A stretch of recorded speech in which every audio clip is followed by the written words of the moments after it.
Hello everyone, Professor Chris Look here. So I just wanted to make a video kind of wrapping up our discussion about our introductory to public policy. So we spent a lot of time thinking about and talking about specific public policies.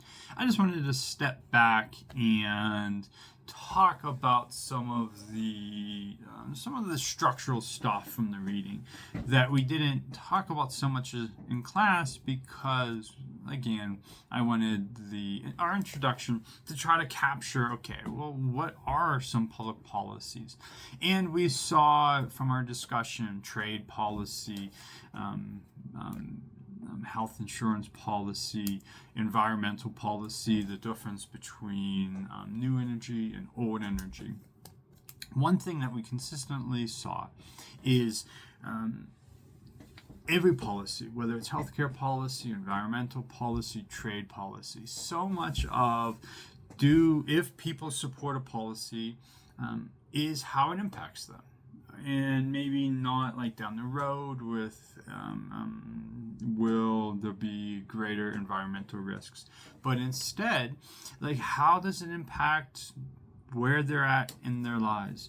If you're as we talked about, if you are in a steel city, a city that used to make steel or a city that used to make automobiles, free trade might seem like a threat to those industries, and so we can imagine why in those communities people are critical of enhanced trade, enhanced globalization. And so there we see where politics plays a role, and elections and democracy plays a role. We used the example of Joe Manchin in West Virginia and his position on coal, his position on renewable energy might have been and might have looked to people very different, or at least relatively different, than other Democrats. And when we step back and think about why, politics then plays a role. So we have like cost benefit analysis, we have long-term trajectory and projections when it comes to public policy evaluation. But we also know that politics plays a role. We know that winning elections plays a role. We know that if we support a public policy, it also depends on how it impacts us. Will our jobs be eliminated? So I just wanted to talk about that for a minute here at the outset before we dig into the reading, because if we have that in the back of our mind when we start to see the politics of globalization, which we're going to read a couple books on, the politics of environmental changes, which we'll read some on, that kind of just keep that in the back of our mind, and it helps us make sense and helps us understand why elected officials sometimes make the decisions they are.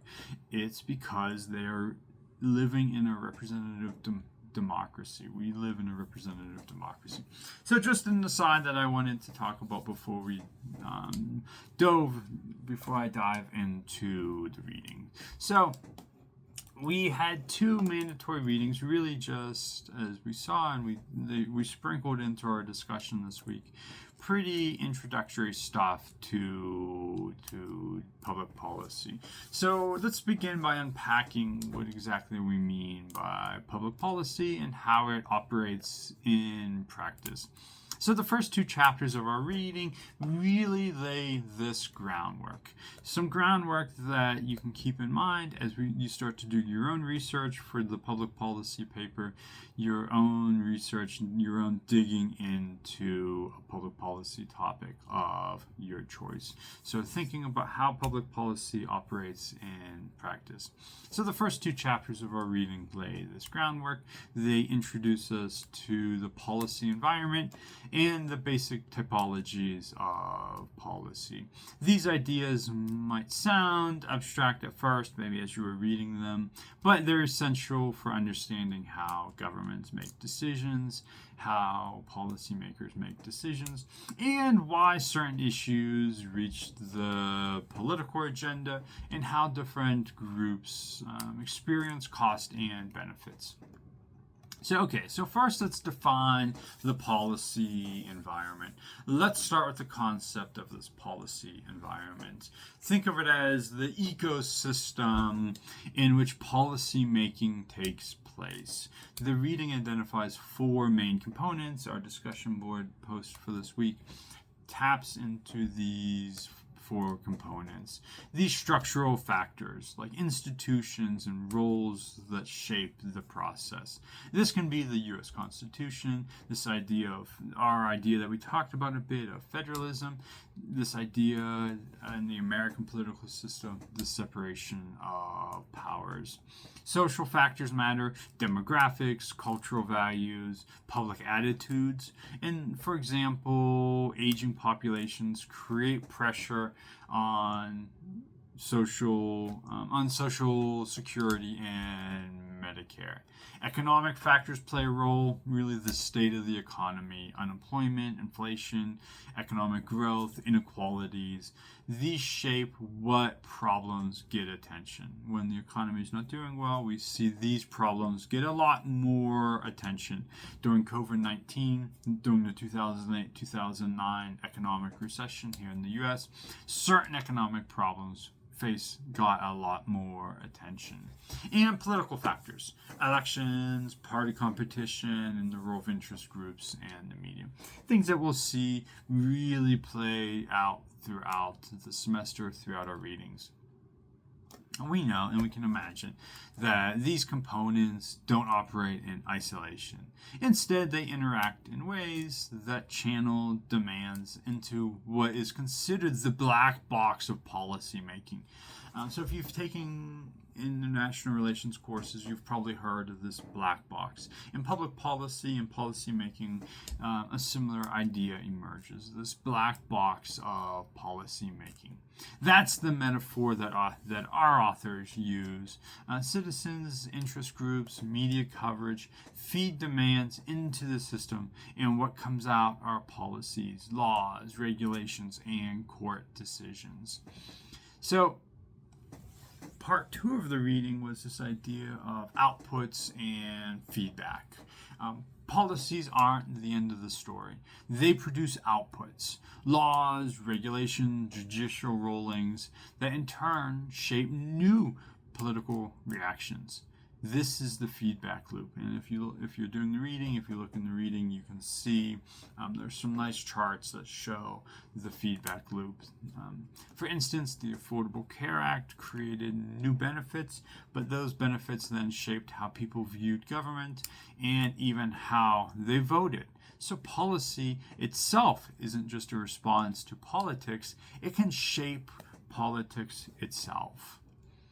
And so Chapter 1 really just lays out what is public policy. Like, what are we even talking about? And from our classroom discussion, we see that in reality, public policy is a lot of our everyday interactions with government. So one of the most useful tools that was introduced in Chapter 2 is the typology of policies based on how costs and benefits are distributed. The framework looks at whether costs and benefits are diffuse or concentrated. So let's look at a few of these different types. So constituent policies they diffuse costs, they diffuse benefits. These often deal with government organization, like creating new federal agencies. Regulatory policies, they have diffuse benefits, but concentrated costs. Think of environmental regulations. Everyone benefits from cleaner air, but specific industries bear the costs. And then that has a reality for economics and politics. Distributive policy, which we talked a little bit more about in class, maybe we're a little bit more familiar and we think about these ones a little bit more. Distributive policies, concentrated benefits, diffuse costs. For instance, subsidies for farmers. Everyone pays through taxes, but farmers directly benefit. And so we see a lot of distributive policies. And then redistributive policies, concentrated costs and benefits like progressive taxation or welfare programs. These are the most politically contentious because they create clear winners and losers according to our textbooks, and we see this play out in the politics of America. So this framework helps us explain why some policies face little opposition while others spark intense conflict. So we can think about this another way. Who's benefiting and who's paying for public policies?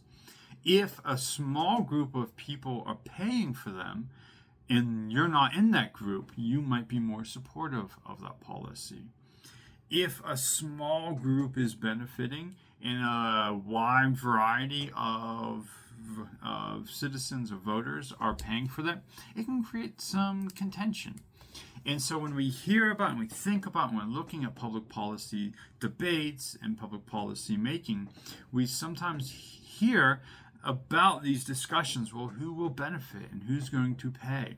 Or if only a small group is going to benefit, that can, again, be contentious. Maybe people get frustrated about that public policies. So our reading also introduces us to how different ideologies position themselves across economic and social issues. And this might seem pretty basic. Maybe we learned about it in American Government 100, in Introductory to Government course, but the chapter just brings it up as a way to make sure we're all on the same page. So generally speaking, and of course there's always outliers, but as we see from the reading on economic issues, liberals have a tendency to favor redistribution and regulation, whereas on the economic front, conservatives prefer market freedom. On social issues, liberals emphasize individual liberty, while conservatives stress order and regulation. Again, this isn't set in stone. Not everyone's the same, and this isn't true. We also start to see some changes in contemporary American politics, some changes. The example that I oftentimes use is through globalization and free trade. Through much of my life, the Republican Party has been the party of free trade, whereas the Democratic Party has barriers to trade built in. Part of that is because unions support Democrats historically, and those union jobs, those union industries benefit from protectionism. But we are living through this transformation where we're seeing the Republican Party, especially under Donald Trump, trying to build trade barriers, and the Democratic Party trying to figure out where they lie in that discussion. And sometimes they're coming out in the more free trade camp. But this is just how politics is evolving. We see economic issues and political issues and how they are evolving over time. So generally speaking, that's what the textbook's highlighting. We know it's not always set in stone. So this creates four broad dimensions, going back to the discussion we had a moment ago, where liberals on both dimensions. So you can see liberals are maybe economically liberal and politically liberal. Conservative, maybe on both. Libertarian, something we hear and talked about in politics, but when we're thinking about it through public policy, maybe a libertarian individual. Economically conservative, but socially liberal. And communitarian, economically liberal, but socially conservative. So we can think about and we can discuss different instances of each of these. I just wanted in this quick video to make sure we were covering the main points of the reading, because we spend a lot of time thinking about applied public policy.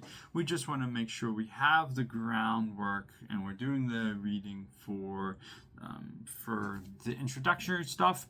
That way, once we dig deeper into the examples of public policy, we at least have this groundwork covered. Thank you.